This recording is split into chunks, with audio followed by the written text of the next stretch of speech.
Bos, bahaya bos. Ada yang ngambil hasil emas kita bulan sekarang bos. Bajingan, kok bisa? Sudah lihat CCTV? Sudah bos, dari rekaman CCTV terlihat orang dari pasukan geng Darko bos. Kok bisa ya? Ayo, cepetan kita lihat dulu. Kampret, kok bisa geng Darko jadi seperti ini? Apa adik gua mau nguasain semuanya sendirian?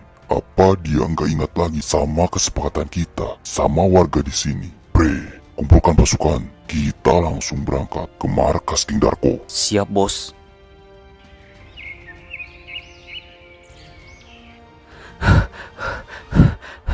Bos. Emas kita dicuri, bos. Emas pendapatan bulan sekarang kita hilang, bos. Bajingan, kok bisa bre? Siapa pelakunya?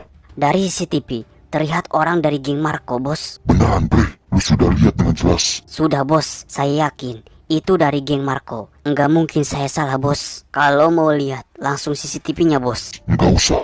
Ayo kumpulkan semua pasukan. Kita berangkat aja ke markas geng Marco. Kita cari tahu kejelasannya. Siap, bos.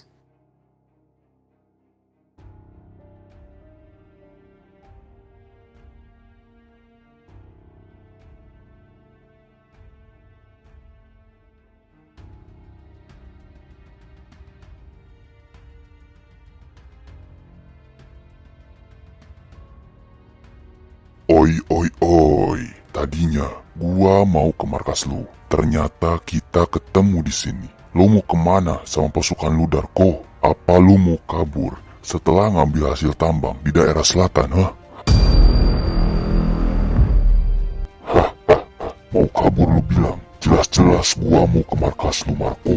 Lu kayaknya yang mau kabur dari sini karena sudah ngambil hasil tambang daerah barat. Apa-apaan lu kampret? Baru kali ini gua lihat kejahatan lu sebenarnya. Lah, gua yang seharusnya bilang gitu ke lu kampret. Kayaknya emang harus dengan kekerasan ini. Oke, kayaknya emang harus begitu. Lagian, kita juga belum tahu pasukan siapa yang lebih kuat. Oke. Serang semuanya. Hancurkan si Marco kampret itu. Serang bre. Lu yang kampret, Darko. Ternyata orang ini beneran cerdas. Dia bisa melaksanakan rencananya dengan lancar. Dan tidak ada kendala sedikit pun. Walaupun dia sendirian. Gua pengen tahu rencana apa yang akan lu buat untuk menghancurkan geng Marco dan Darko. Gampang sekali bre. Gua yakin dua geng itu bersaudara. Dari segi nama yang hampir sama antara Darko dan Marco. Kayaknya mereka saudara kembar. Dan saya rasa mereka sedikit kurang akrab. Jadi gampang saja saya buat pion kembar untuk saya adu domba. Gila, boleh juga ini orang. Oke juga, tapi gua masih belum yakin sebelum semuanya berjalan dengan lancar. Lihat aja nanti.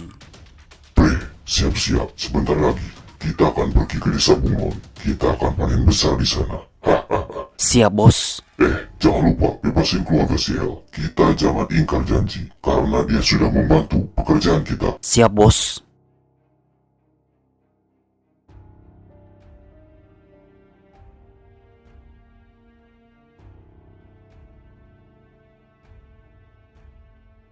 Lah, kok kosong begini? Tadi pas video call sama si El, di sini ada peperangan antara geng Marco dan Darko. Tapi kenapa nggak ada orang di sini? Nyariin siapa deh? Rencana gua nggak sesederhana itu bre. Dua pion kembar ini jebakan untuk pion baru yang datang. Selamat menikmati rencana sebenarnya dari gua, orang sialan. Bos, itu kakek-kakek yang waktu itu nyaranin si El buat bantu kita, bos. Wah, ini orangnya bre, tapi rapi begini setelannya bre. Mungkin sudah ganti baju, bos, tapi saya enggak lupa sama mukanya, bos. Walah, makasih ya kakek, karena sudah membantu kita. Membantu apaan ya? Justru kakek yang terima kasih sama kalian, karena sudah membuat si El datang ke sini untuk membantu desa Bunglon. Maksudnya kayak apa ya? Untuk menangkap kalian. Witwiu.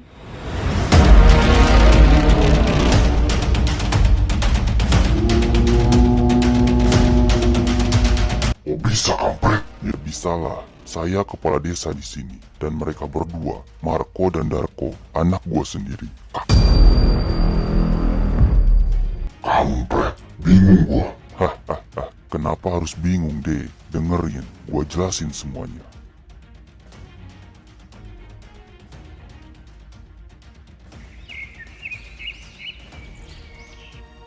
Pak, bagaimana sekarang cara kita untuk melindungi aset terbesar desa ini? Karena saya yakin pasti ada seseorang atau mungkin banyak orang yang menginginkan tambang di sini untuk keuntungan pribadi mereka. Iya Pak, bagaimana Pak? Tenang aja, Bapak sudah memikirkan semuanya.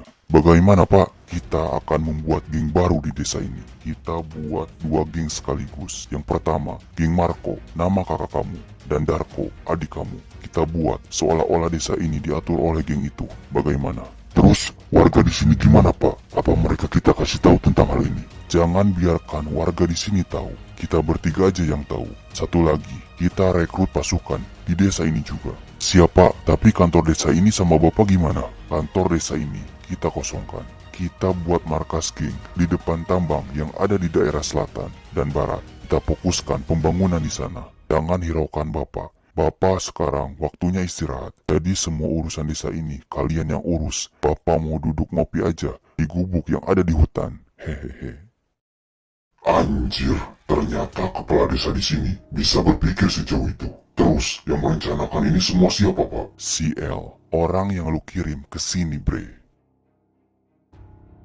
Hehehe, ada yang mau ditanyakan lagi, nak? Kepala desa, tenang aja. Saya nggak ada niatan jahat sama desa ini. Malahan saya ingin membantu desa ini. Saya yakin Bapak pasti sudah tahu kedatangan saya, bukan? Awal kedatangan saya ke sini, saya sudah bisa merasakan bahwa ada yang tidak beres tentang semua ini. Dan ya, pas kemarin saya ke kantor desa, saya melihat foto Bapak di tembok yang menandakan bahwa Bapak adalah kepala desa di sini.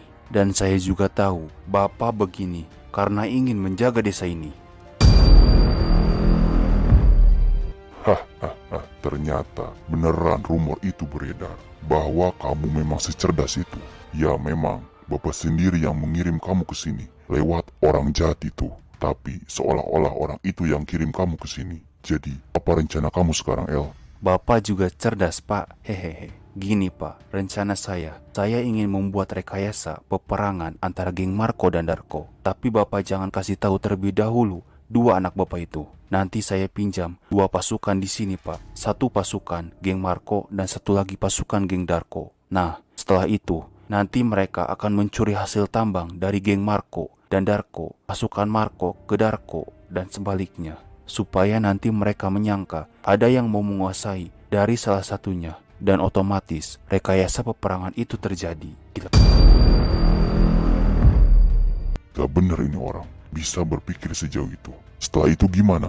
Setelah itu, saya akan video call dengan orang jahat itu. Supaya mereka tahu ada kerusuhan di daerah Bunglon seperti yang mereka inginkan. Nah, setelah video call selesai, saya mau Bapak memisahkan semuanya dan menjelaskan semuanya. Dan setelah mereka datang, baru itu tugas Bapak dan anak Bapak di sini. Karena saya tahu Bapak ngundang saya ke sini cuman buat memancing ketua dari mereka, bukan? Bajingan kau. Ternyata lu bisa menebak semua rencana gua dengan benar, El. Gua nggak sia-sia ngundang lu ke sini. Gua masih heran, kok bisa lu tahu semuanya? Hehehe, itu hanya kebetulan, Pak. Ya udah, saya pamit dulu, Pak. Saya serahkan semuanya ke Bapak ya. Kampret, gua terlalu meremehkan orang itu. Gua nggak nyangka dia selicik dan secerdas itu. Gua menyesal nggak mendengarkan rencana dia semuanya. Suruh siapa? Enggak mau dengerin rencana gua sampai selesai. Skakmat. Gimana? Mau dengerin sampai selesai rencana gua? Nggak usah, gua yakin rencana lu pasti mulus, El.